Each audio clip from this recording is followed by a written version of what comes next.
In 1998, a forensic pathologist published a paper in the Journal of Clinical Forensic Medicine. It was not front-page news. It did not trend. Most people never read it. But that paper changed how forensic evidence was accepted in criminal trials across 3 countries.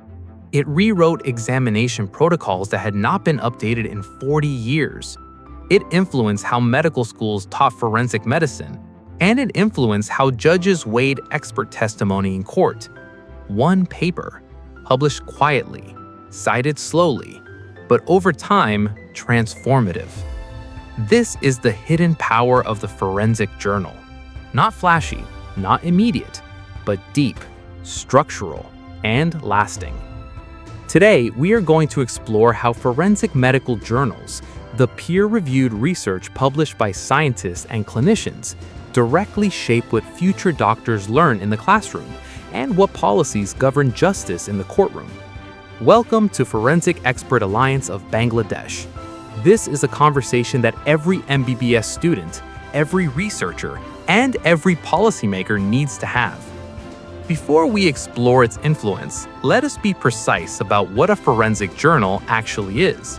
A forensic journal is a peer-reviewed academic publication that disseminates original research, case studies, review articles, and methodological advances in the field of forensic medicine and forensic science.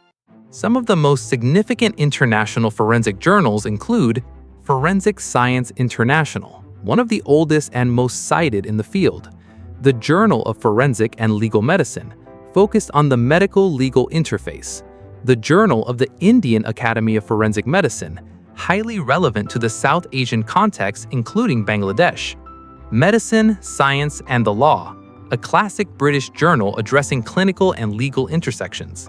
In Bangladesh, the Bangladesh Medical Science Journal and publications from the BMDC and DGHS have published forensic and medical legal content, though a dedicated national forensic journal remains an unmet need. These publications are not merely academic exercises. They are the mechanism through which evidence-based knowledge moves from individual research into the shared body of professional practice. How exactly does a finding published in a journal end up in a medical student's textbook? The path is longer than most people realize, and it passes through several critical checkpoints. It begins with original research. A forensic pathologist conducts autopsies, observes a new pattern in asphyxiation injuries. A toxicologist identifies a new biomarker for a particular poison. A clinical forensic physician studies injury patterns in domestic violence survivors. That research is written up and submitted to a peer-reviewed journal. If accepted after rigorous expert review, it is published, entering the permanent scientific record. Over time, if the finding is significant and reproducible, it begins to be cited by other researchers. Citation accumulation signals to curriculum developers and textbook authors that this knowledge has been validated by the scientific community. Review bodies such as medical university curriculum committees, the Bangladesh Medical and Dental Council, or WHO working groups monitor the literature. When sufficient evidence accumulates around the topic, curriculum updates are triggered. This process is not fast. It can take 5 to 15 years from first publication to formal curriculum inclusion. But it is the only process that guarantees scientific legitimacy, that what students are taught reflects the best available evidence, not tradition or assumption. Let us be specific about how this process works in medical education, because it matters for understanding both its strengths and its limitations.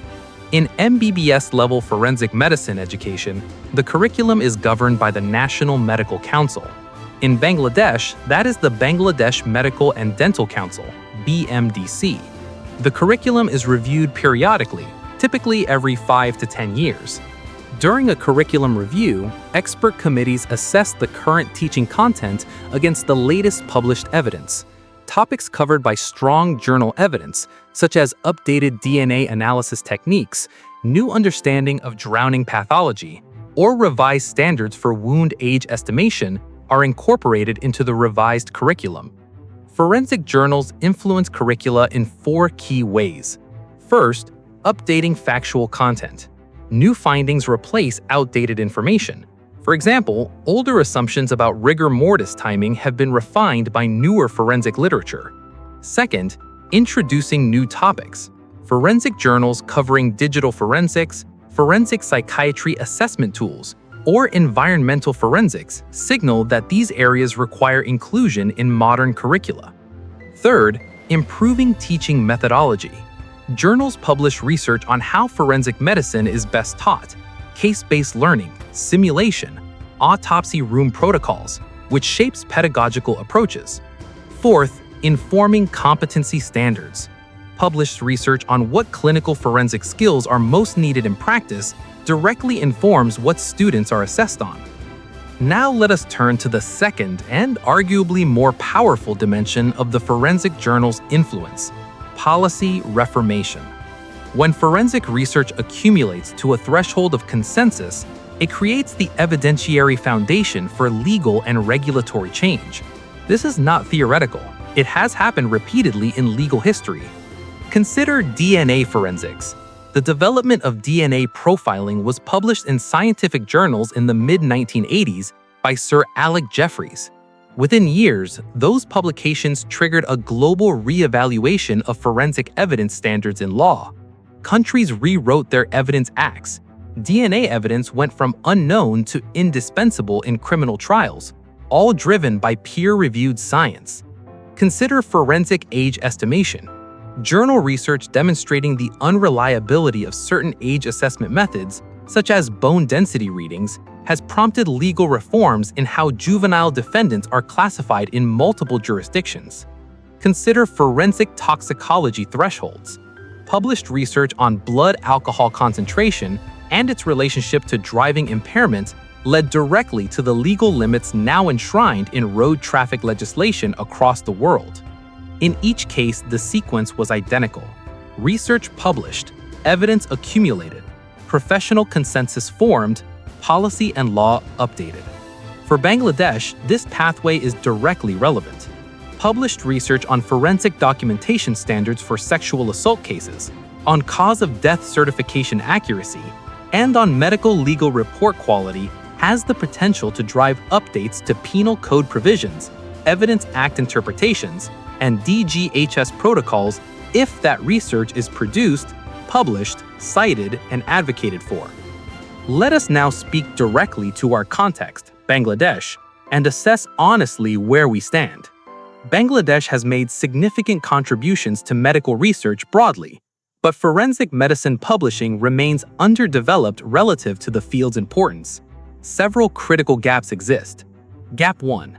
Volume of publication.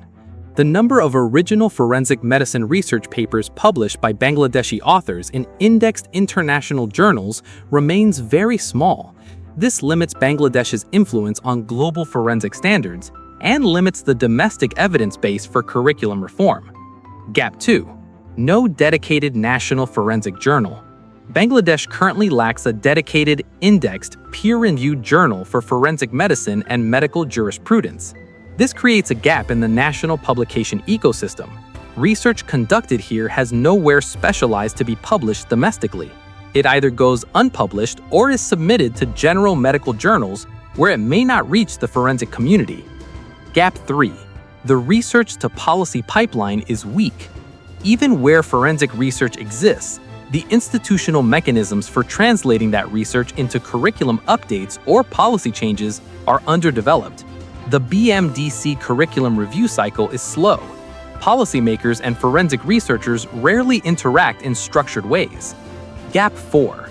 Limited awareness among MBBS students. Many students graduate without having read a single forensic journal article. They know textbooks, but not the live, evolving scientific literature that textbooks are built from. But recognizing these gaps is not a counsel of despair. It is a map of opportunity. Bangladesh has the medical talent, the institutional infrastructure, and the pressing forensic cases, from rape kit analysis to cause of death certification to arsenic poisoning forensics, to build a world-class forensic research and publication ecosystem. What it needs is intentional investment and advocacy. Let us now answer a practical question. As a student or early career forensic researcher in Bangladesh, how do you actually engage with forensic journal literature? Step 1. Access. Free access to forensic literature is more available than ever before. PubMed provides abstracts and many full-text articles free of charge. ResearchGate allows researchers to share their papers freely. Many journals now operate under open access models. If you are affiliated with a medical university, your institution's library may subscribe to Elsevier, Wiley, or Springer databases. Step 2.